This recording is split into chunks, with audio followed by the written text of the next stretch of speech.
What if the plant you threw away last week was not dead at all, but simply starving for something already sitting in your kitchen trash? And what if I told you that the most powerful fertilizer you will ever use costs absolutely nothing? Hello, and welcome to Martha's Backyard Farm. I am so glad you found your way here today, and I want to thank you, from the bottom of my heart, for spending a little of your time with me. If you enjoy what you hear, take just a second to subscribe, because everything I share on this channel comes from years of kneeling in the dirt, making mistakes, and learning what actually works. Now, let me tell you what brought me to this. Not long ago, I stood at the edge of my own garden, looking at a tomato plant whose leaves had turned the color of old paper. The stems were sagging toward the ground. The flowers that had opened only a week before had already closed for good. And I will be honest with you, my first instinct was the same one most people have. I reached for the shovel, ready to pull it out, toss it on the compost heap, and tell myself there was nothing more to be done. But over the years, I have learned something that changed everything for me. In almost every single case, a plant like that is not finished.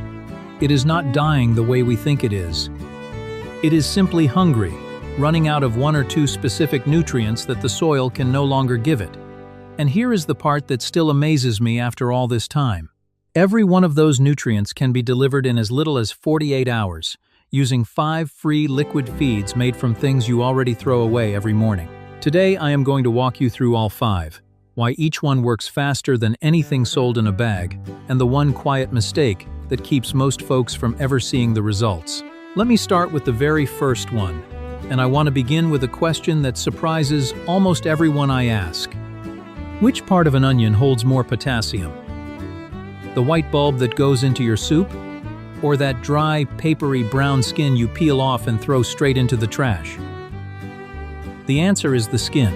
Those thin outer layers, the ones we have treated as garbage for as long as kitchens have existed, carry one of the most concentrated doses of potassium, calcium, magnesium, iron, sulfur, and zinc you will find anywhere in the produce aisle.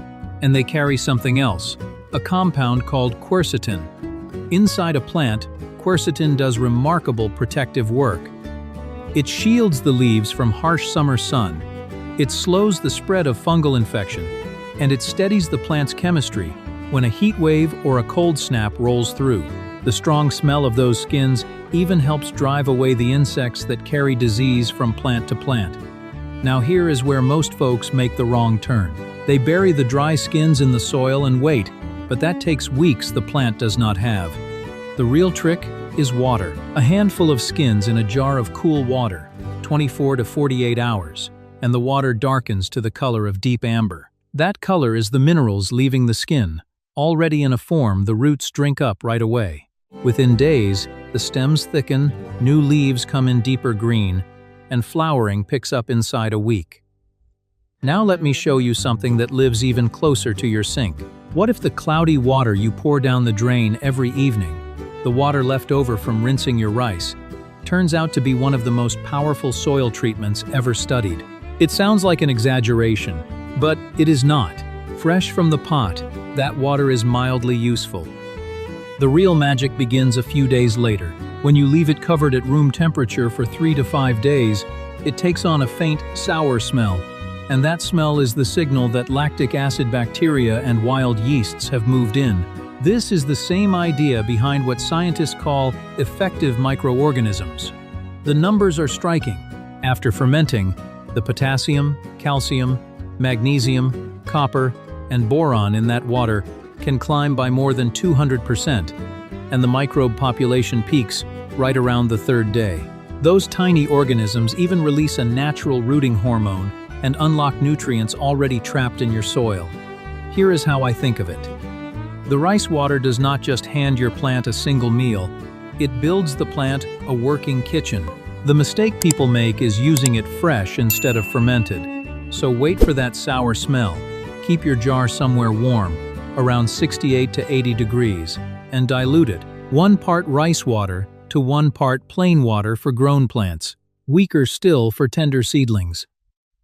Now let me take you to a place every one of us has, and most of us would rather not open. The bottom of the refrigerator. There is the forgotten tomato sinking into the crisper drawer. the head of lettuce that wilted before anyone touched it, the bruised cucumber pushed to the very back of the shelf.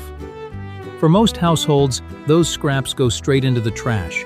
But for a gardener who knows the secret, those same scraps are the fastest-acting source of nitrogen you can make at home. And nitrogen, let me tell you, is almost always the missing piece. There is an old principle in farming worth keeping in your back pocket. A plant's growth is not limited by the nutrient it has plenty of, but by the one nutrient it has the least of. Picture a wooden barrel made of staves of different heights. The water inside can only rise as high as the shortest stave. One short stave caps the whole barrel. And in most American backyards, that short stave is nitrogen. Here is how you know.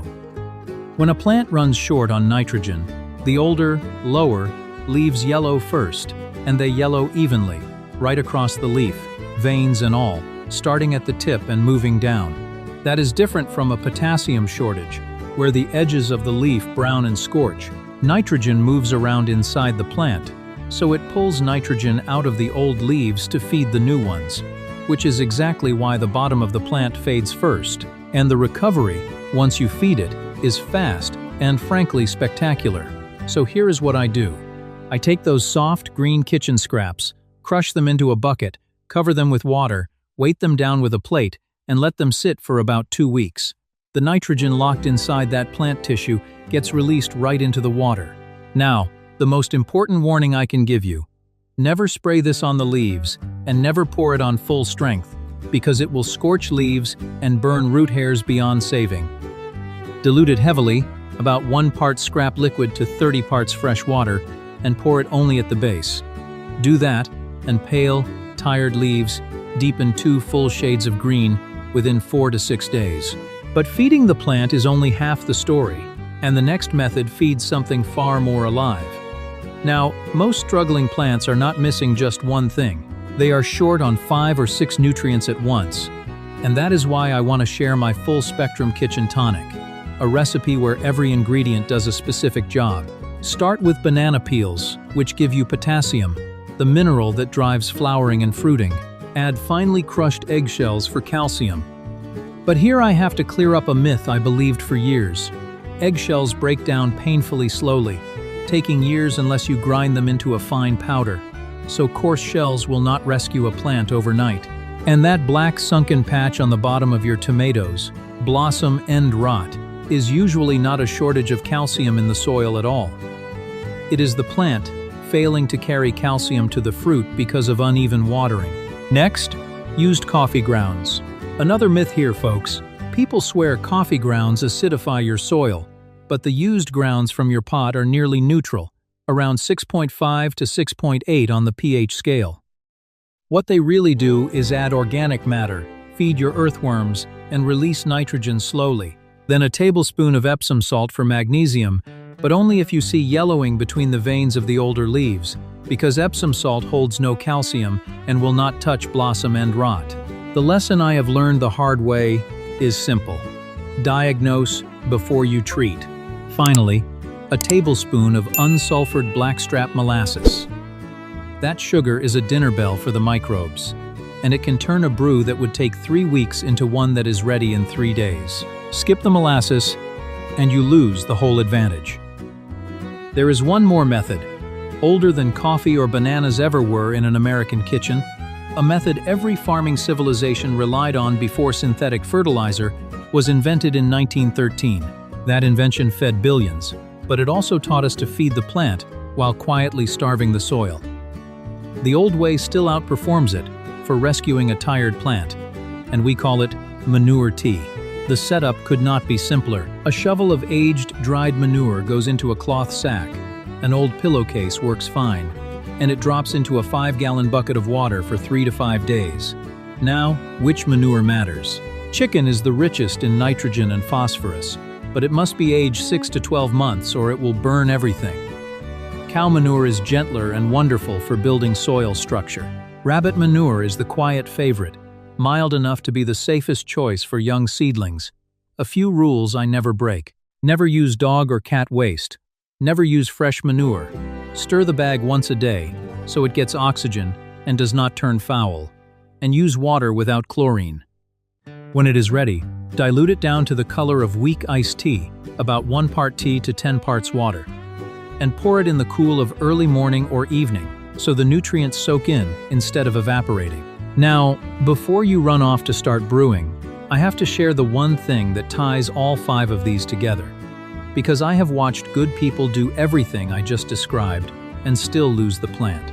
They followed every recipe, and the plant died anyway. Why? Because they missed the most important piece of all. Here is the truth that took me years to understand. A plant cannot eat a single thing unless that nutrient is dissolved in the water around its roots. You can pour the richest tonic in the world onto your soil, but if the soil chemistry is wrong, those nutrients get locked away where the roots can never reach them. Most vegetables want a soil pH between 6 and 7, drift too high, above 7, and iron, zinc, and manganese get chemically bound up and become invisible to the plant, even when they are sitting right there. So before you treat anything, read the leaves like a page. Yellowing on the old lower leaves usually means nitrogen. Yellowing on the youngest new leaves points to iron. Yellow between the veins of older leaves is magnesium. And a whole plant, going pale and limp, is often too much water drowning the roots. The same symptom can have opposite cures, which is why guessing is so dangerous. 2 more things I have learned. Time your watering for the cool of morning or evening, because in the heat of midday, much of the nitrogen simply evaporates before the roots can drink it. And if you use tap water, let it sit out for 24 hours first, so the chlorine can escape, because chlorine kills the very microbes you worked so hard to grow. So there they are, 5 free fertilizers, every one of them sitting in your kitchen, your shed, or your trash can right now. The onion peel elixir, the fermented rice water, the vegetable scrap feed, the full-spectrum kitchen tonic, and the aged manure tea. Each one solves a different problem. Each one costs nothing, and each one begins to work within a week, sometimes inside of 2 days. What ties them all together is a single idea worth holding on to. The things we so casually call waste are, almost every time, the exact inputs a garden needs to come roaring back to life. That is a supply that will never run out, never raise its price, and never carry a warning label. So the next time a tomato starts to yellow or a pepper stops setting fruit, pause before you reach for that shovel. The cure is very likely already in your hand. Tell me down in the comments which one you will try first. Share this with a fellow gardener who needs it.